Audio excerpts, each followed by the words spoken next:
Congressman Lee Zeldin is a member of Congress that represents the, once great state of New York.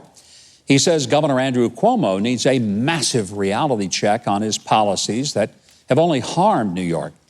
And while the state's falling apart, Governor Cuomo is writing self-congratulatory books and winning Emmys for his press conferences. We are glad to have Republican Congressman Lee Zeldin. It is a pleasure to have you here, and I want us to start on the issue that's going on in your state. Governor Cuomo has taken a lot of heat for the nursing home policy that resulted in massive deaths. Attorney General now says that there may have been 50% more deaths than previously reported. He blames all of that, of course, on President Trump. Your reaction? That's Governor Cuomo's MO. He is never accepting responsibility for anything that ever goes wrong about anything. And here, what happened early in the pandemic was a policy that came from the state, came from Cuomo, that took infected patients and required nursing homes to place them with healthy residents. And that caused the deaths of thousands of New Yorkers. To make the state administration look good, they then artificially suppressed the count of the amount of people who died as a result of this policy. And that's why we just saw this report come out from the New York State Attorney General showing this massive undercount. I believe that it was a deliberate undercount to protect the governor.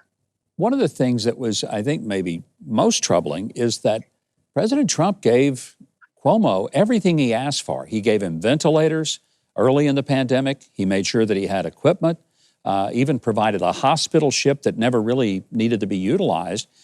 And rather than say, thank you, Mr. President, for the extraordinary assistance that you gave to us, he turned around and tried to blame President Trump for bad decisions that he, Andrew Cuomo, made. Have you had conversations with Cuomo? Have you tried to say, look, pal, you got everything you needed?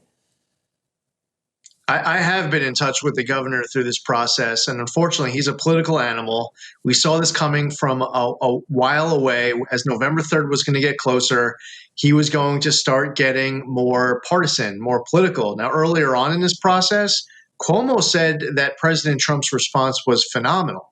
And I remember one request after another. You bring up the USNS Comfort. The Javits Center created a hospital there. There were temporary hospitals created all over the place. And the state requested public lab testing approvals, private lab testing approvals, semi-automated testing approvals, PPE. It was just every ask was a response of a yes and an instant delivery of what was being requested. When New York elects Andrew Cuomo and keeps reelecting him, do they ever start thinking that maybe there's a reason so many people are leaving the state and heading south, getting the heck out of there? Is there hope for a Republican, maybe a Lee Zeldin, being elected governor of New York in the near future? New Yorkers have an important decision to make. They can keep going with the same old one-party Democratic rule up in Albany that has led to a loss of freedoms, higher taxes, erosion of public safety, cashless bail, many pushing to defund the police movement. I started for 4 years, 2 terms in the New York State Senate. And when I started in 2010, if I walked up to a colleague and I accused them of being a socialist, that would have been a hyperbolic, rhetorical insult to them. Now, fast forward 10 years, there are a whole bunch of state legislators where if I walk up to them and I accuse them of not being a socialist, they will take that as a hyperbolic, rhetorical bomb. What happened in such a short period of time in New York? Why is that? I think the trend started primarily in New York City.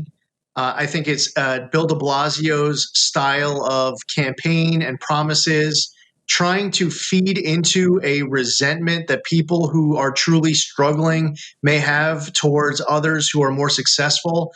I remember when Bill de Blasio was running under the platform that he wanted universal childhood pre-K paid for by a tax increase on the wealthy. So the state legislature ends up supporting funding for universal childhood pre-K. The great news is delivered to Bill de Blasio. Hey, we got your number one priority from the campaign. Instead of a thank you, Bill de Blasio's response was, well, I want my tax increase. And I think that that approach towards governing and politicking is one that has just driven New York City further into the ground and has really contorted the Democratic base of New York City in a way where they're demanding this push. That's why they just defunded $1 billion from the NYPD. I want to turn to national issues, the impeachment at the House. What a travesty. But maybe the great travesty for many of us was watching Republican leaders like Liz Cheney support the impeachment. You've been one of the most, I think, effective voices in Congress to call out the ludicrousy of all of this. Should Liz Cheney step away from her position as the Republican conference chair, since she's joining with the Democrats in supporting the impeachment of former President Trump?